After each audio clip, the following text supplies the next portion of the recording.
Welcome, everybody, to the Single on Stilettos show. I'm Suzanne Oshima, and I'm a dating and relationship coach and founder of Dream Bachelor and Bachelorette, and also of Single on Stilettos. Today, we have on our show Jackie Sabrin, and she's a love and dating coach at Engaged at Any Age. And I'm so excited to have her here today because today we're talking about how to stop attracting emotionally unavailable men. And I swear, I think I've had every single client tell me that she's attracting emotionally unavailable men. So Jackie's going to give you some ways on how you can stop attracting these type of men. But before we jump into it, Jackie, I would love for you to tell our audience a little bit about you and what made you become a love and dating coach. Oh, thank you, Suzanne, for having me on the show. It's such a pleasure to be here. And hi, ladies. So I was inspired to become a love and dating coach because of my own struggle and journey to love. I'm a lot like all of you, going through wanting to find love again, midlife. I was single for 8 years, went through a divorce, very painful. And I really struggled to heal that part of me. And I was really stuck in thinking about the past over and over again. And so I hired a coach to help me, transform my life. And I had such success in doing that. I became so passionate about wanting to help women do the same and empower women. I've always been a champion for women, so this is just an amazing time in my life where I'm really able to give back from my heart and really make a difference in women's lives. And I met my soulmate, Michael, on Match.com. We've been married for 3 years, so I know it's possible, and I know it's possible at any age. And so thanks again for having me, and I'm excited to share how to stop attracting emotionally unavailable men. I know. So tell us the first way a woman could stop attracting emotionally unavailable men.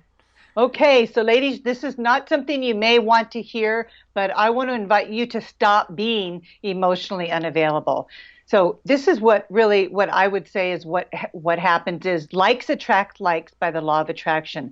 We attract somebody who's emotionally unavailable, and then we recognize, wow, they're not emotionally they're not emotionally available. So then we back up and we start to distance.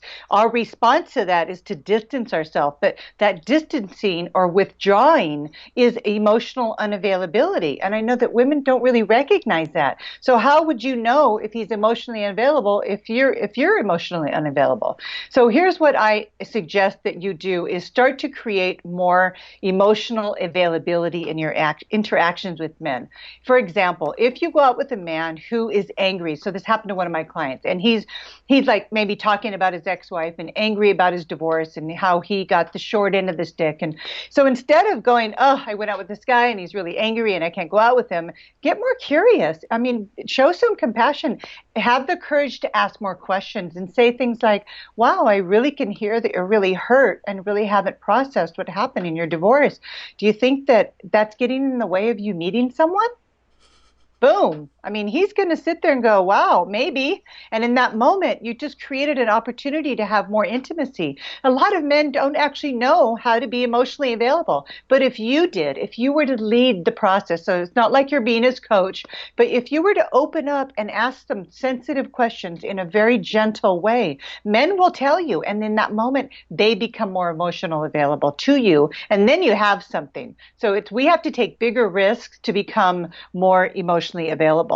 So another piece to that is it's usually our own insecurities that keep us from being more emotionally available. And so again, I'm going back to likes attract likes. I think that everyone has the ability to be emotionally available if you have the skill to set that stage. So women, create this space where it's safe for a man to share with you how he's feeling. Come up with the questions that you're afraid to ask. Ask those tough questions, but do it from a very gentle place. Do it with a feather. And people respond to that so much when you show a genuine compassion and caring for what they're going through, because a lot of that emotional unavailability is pain-based. It's that they've experienced so much pain, they're shut down. But if you can create a feeling for them that it's safe for them to share with you, like when the man was angry, instead of her getting upset and hanging up on him, she asked him some very gentle questions, and then he told her. And in that moment, he actually started crying in that moment. And he said, yeah, I'm really hurt. And she's like, yeah, I can hear that. And in that moment, I mean, they end up getting married, this couple. So she was able to help him become more emotionally available to the fact that he was pushing her away by being angry. So just having the courage to ask ask more questions, to become more curious about what that person has gone through and why they are emotionally unavailable. And maybe you can even ask them that, because I've had women ask a man that, and the man goes, I don't know what that is. I don't know what emotional availability is. What is that? And so, well, maybe you can just tell me a little bit about some of the things you've gone through. I mean, just start with the questions, you know. And so the last one is risking rejection. This is my last point. Men do not want to risk being rejected just as much as we don't. I think that's the number one fear of everybody in dating, is being rejected. And so we hold ourselves a little bit emotionally unavailable so we don't get hurt. We're kind of holding that part of us off over here. And then that creates this it's a disconnect, this lack of connection.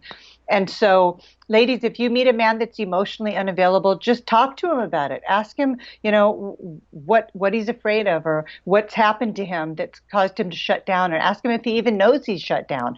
You'd be surprised the answers you'll get. No one's ever bothered to ask him those questions, but just come from love. Don't come from anger. Don't come from attacking. Just come from a genuine caring about, wow, you're really missing out. You're missing out on all this juiciness. If you can just lower your defenses, we could actually connect in a really intimate way. And then you've got something.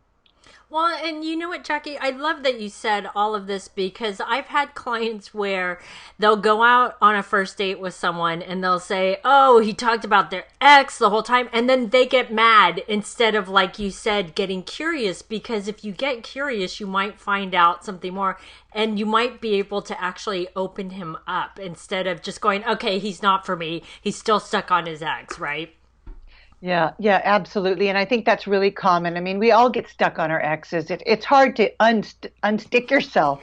But with a little help, I mean, that's what relationships are. They're relating. Okay, there's no perfect man. There's no perfect woman. But if he's a good man, then you can gently talk to him about how his, you know, that's interfering with his ability to connect with you, and invite him to maybe to drop the storyline.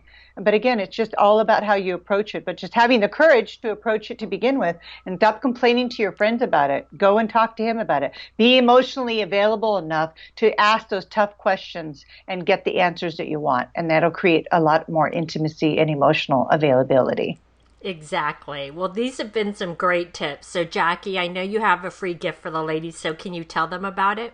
Yeah, so I love this. It's my soulmate assessment. So ladies, this is just a short quiz. I hope you take it. And what this quiz will do is we'll give you the frequency that you're vibrating at and tell you how close you are to attracting your soulmate. And so we're usually vibrating at 3 frequencies. The leader frequency is like a masculine energy. The giver frequency is overgiving, or the feeler. Maybe we feel so much has happened to us, we're a bit in victim mode. So you want to identify what frequency you're sending out so that I can send you that assessment of where you are, and then a feminine exercise that'll help you get back into alignment so you can fast track your ability to attract your soulmate.